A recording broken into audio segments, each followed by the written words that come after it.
I'm here with 9-week-old German Shepherd Cedar, and we're going to teach Cedar how to play the touch it game. It's something we teach in several parts. So this is part one. We want to teach the dog to touch our finger on cue. So when we first start this, we're going to keep our fingers low and close to the nose. And when he does touch my finger, I'm going to give verbal praise, and then I'm going to give a cookie. Touch. Yay! Good job. Touch. You're chewing. Okay, we'll wait. Touch. Yay!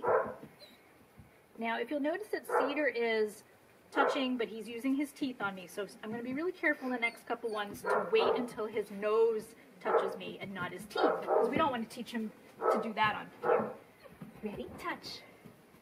Cedar. Yes, good job. Yay. Touch. Yay, good job. Touch. And I'm going to ignore everything else until I get what I want, and then I'm going to do instant verbal praise. Yes, good job.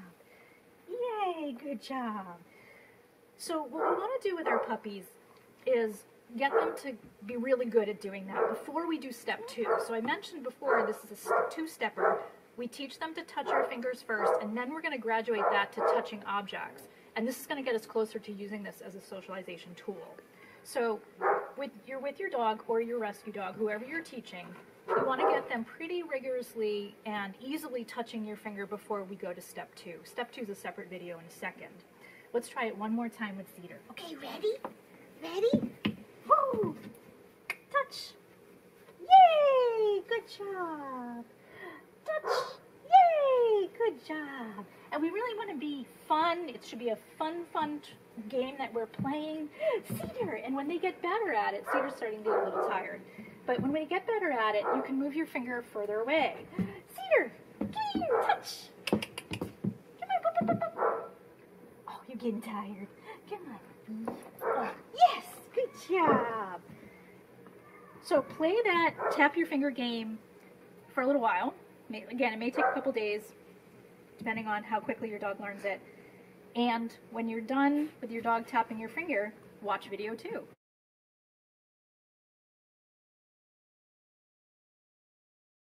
We're back again with Cedar, 9-week-old Shepherd puppy. We've already taught Cedar how to touch our fingers on cue, and now we're going to take that to step 2 of this little program. And that's getting Cedar to bring his nose to objects on cue. So we're going to use the same cue, but we're going to lead him to the object, and when his nose gets close to it, we're going to reward. So before we rewarded when he touched the finger, now we're going to reward when he gets close to the object and bumps it ideally. So here's how that looks. Cedar, you want to keep the object fairly close at first because they're first learning. Cedar, touch. Yay! Good job. And then we're going to give a cookie. Let's touch. Good job, puppy. Yay. Oop, you dropped it. It's right there. It's right here. Here we go. Again, in the first part of the video of the cue, we're going to teach them to tap on the finger first. That's the other video. And then we're going to teach that for a little while. When they get good at that, we're going to graduate to the second step, which is teaching to touch objects. And the handouts and the rest of the training material explain why we're doing this in more detail. I just want you to see it, and you can read more about it in the handout. Ready, Cedar? Ready? Come on. And we have Puppy Brain. You ready? Okay, Cedar. Touch. Yay! Good job. Yay! You want to touch this one again? Touch. Yay! Good job.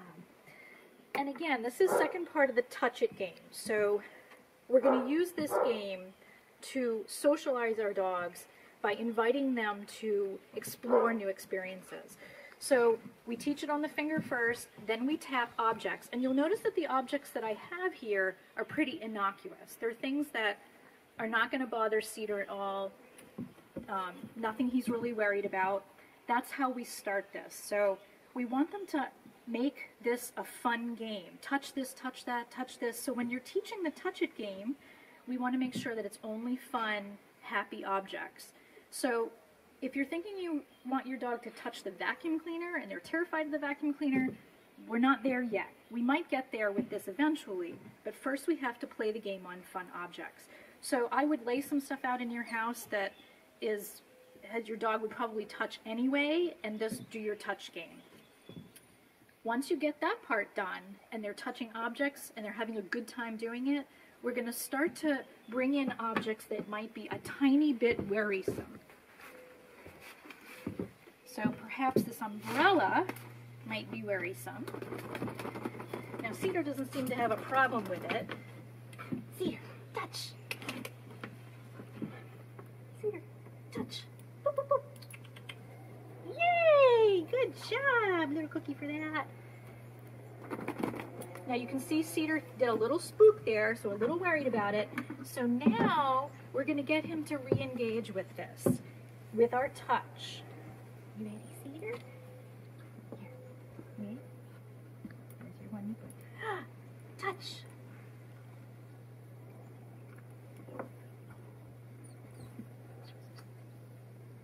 And we're going to let Cedar do it in his own time. Yay! Good job! That was a good job. Let's move it around a little bit. A little bit worried. You see he backed up a little bit. Okay, so we're going to bring it forward. Touch! Yay! Good job! So the idea is not to spook or scare Cedar, but to say, oh look, this is okay. Yeah, it's a little worrisome at first, but guess what happens? Touch! It's over here. Come here, you. Come here, you. Touch! Yay! And what Cedar's learning is that when he explores the umbrella, oops, or anything that's behind me, he gets a cookie for it. Touch. Yay! Good job. So we're pairing something that might be a little bit nerve-wracking at first with food and encouragement and a game that we're playing so that this becomes something that's not worrisome anymore eventually. You ready? Touch. One more. I know you're getting tired. Cedar. Come here, baby. Touch. Touch. Come on. One more. One more. Yay! And we're going to stop there because Cedar's getting a little tired and he's only a puppy. But the idea is that you're going to be introducing your dog to objects like this with your touch. It's really important to always make sure that you're monitoring your dog's stress level and comfort with the exercise. We don't want to scare them. We also don't want to force them to do anything. The dog always decides if they want to interact with the object or not. So if Cedar had put the brakes on and said, I'm not going to do this, I would not have dragged him up.